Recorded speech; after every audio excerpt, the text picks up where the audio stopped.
మీకు తెలుసా ఇట్లాంటి బైండింగ్ వైర్‌తో మనకి నచ్చిన హెయిర్ స్టైల్‌ని సూపర్‌గా వేసుకోవచ్చని?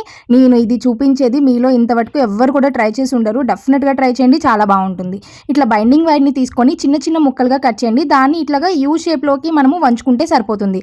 ఇది చూసారా ఎంత సింపుల్‌గా బెండ్ అయిపోతుందో? ఇలాంటివి తెచ్చుకున్నారు అంటే మనం చాలా రకాలుగా యూజ్ చేయొచ్చు. తెచ్చుకొని ఉంచుకోండి. నా దగ్గర బోలెడన్ని ఐడియాస్ ఉన్నాయి. ఆ తర్వాత ఇట్లాగా పూలను గుచ్చుకోవాలి. నేనిక్కడ మల్లెపూలను గుచ్చుతున్నాను. మల్లెపూలు అయితేనే బావుంటాయి. చిన్న చిన్న పూలు అయ్యి ఉండాలి. అంటే కనకంబరాలు, సన్నజాజులు, విరజాజులు ఇలాంటివి అయితే బావుంటాయి అన్నమాట. చామంతులు, గులాబీల కన్నా కానీ ఇవే చాలా మంచి లుక్ ఉంటాయి. ఇట్లాగా గుచ్చుకున్నారు కదా, మన కాడ లోపలికి పూలు బయటకు వచ్చేలాగా నేను ఒక 5ని ఇట్లా గుచ్చుకున్నాను. దీన్ని ఎలా వేసుకుంటాము అంటే మనము ఫ్రెంచ్ బ్రైడ్ వేసుకొని వీటిని పెట్టుకుంటే చాలా అందంగా ఉంటుంది. నేను క్షణాల్లో ఫ్రెంచ్ బ్రైడ్ని అయితే వేసేసుకున్నాను. ఆ తర్వాత పూలన్నిటిని ఇట్లా గుచ్చుకోవడం. ఇవి బయట ఎంత కాస్ట్ పెట్టి అమ్ముతున్నారో మనందరికీ తెలుసు. కానీ నేను సింపుల్గా ఇంట్లో ఎటువంటి ఖర్చు లేకుండా చాలా ఈజీగా తయారు చేసి చూపించాను. మీరు డెఫినెట్గా ట్రై చేయండి. చాలా చాలా బాగుంటుంది. ఫంక్షన్లకి, పెళ్లిళ్ళకి ఎంత బాగుంటుందో. మీకు నచ్చితే ఉపయోగపడే వాళ్ళకి షేర్ చేసి మీరు కూడా డెఫినెట్గా ట్రై చేయండి. నచ్చితే లైక్ చేసేయండి.